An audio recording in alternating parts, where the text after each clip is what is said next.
Jason Segel, what a treat. Thanks so much for joining us. Can I begin by asking, what's on your mind today? What a great question. I appreciate that. I really am conscious of making sure that I honor each of my co-stars for being as amazing as they are. And it is so easy when you're being asked questions to just talk about yourself.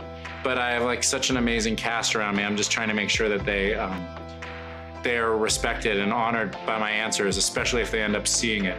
Well, we can geo-block this interview if you like, so they never get to see it. Would that help? Okay, great. You mentioned your co-stars. Can I begin with the one I was not expecting to see, but who is incredible, astonishing across the series in this, Harrison Ford. What was it like getting to work with him?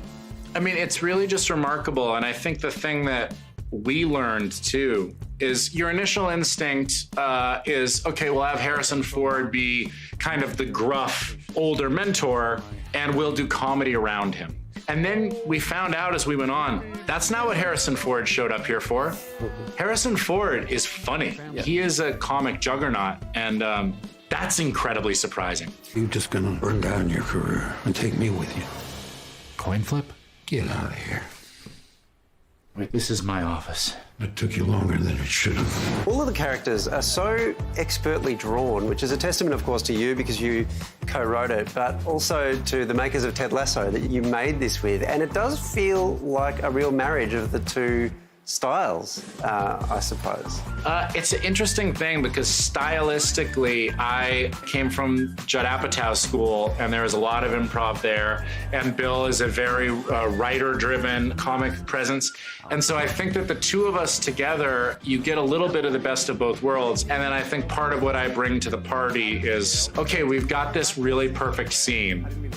Now let's mess it up a little bit. Because that's what I like my comedy to feel like. I think life is sloppy. Reeling from the recent loss of his wife, Jason's character Jimmy starts telling his clients exactly what he thinks. Your husband is emotionally abusive. He's not working on it. He doesn't intend to. Just leave him. Okay. Part of what this show does is, what if we all just said it?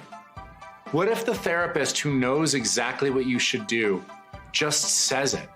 I think both parties secretly want that. Well, it's a fantastic premise. Have you ever just said it in your life?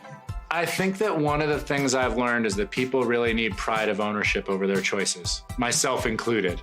It's a very valuable thing to arrive at a decision. Yeah, that sounds like you haven't just said it. I mean, you work in the creative industries. Surely there has been a time where you've just said, no, you know what, that's terrible, why are you here? Oh, well, I usually write for myself, so that's my internal monologue constantly. No, you idiot, that's stupid. That's happening at all times. Over Jason's 20-odd-year career, he's written for and starred alongside some major Hollywood players. I've kind of looked back at my career now that I've got some distance, and it's like every 3 years, I write something really good and make it. Ultimately, that's pretty good. That's a pretty good average. That's a really good strike rate. A lot of people don't get to do that once in their life. Yeah, that's right. That's right. Yeah. Having written songs for How I Met Your Mother and Forgetting Sarah Marshall, Jason's musical strike rate is pretty good too.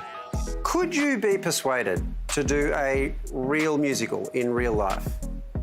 I have an idea that I want to do that is a full-blown musical, but it's the making of A Taste for Love, the Dracula musical from Forgetting Sarah Marshall. That it's essentially like a behind-the-scenes special of Peter Bretter finally bringing A Taste for Love to Broadway. But maybe someday. It'll be a lot of work. I'd have to do a lot of work for that. 3 years. You got 3 years. I have 3 years to start writing. You are, of course, a great piano player yourself, and I couldn't help but notice that this whole show, your very first appearance, you're playing air piano to Billy Joel's Angry Young Man. Just then, Billy Joel was here not long ago, actually. Is he the greatest? Piano player? Well, whatever you like.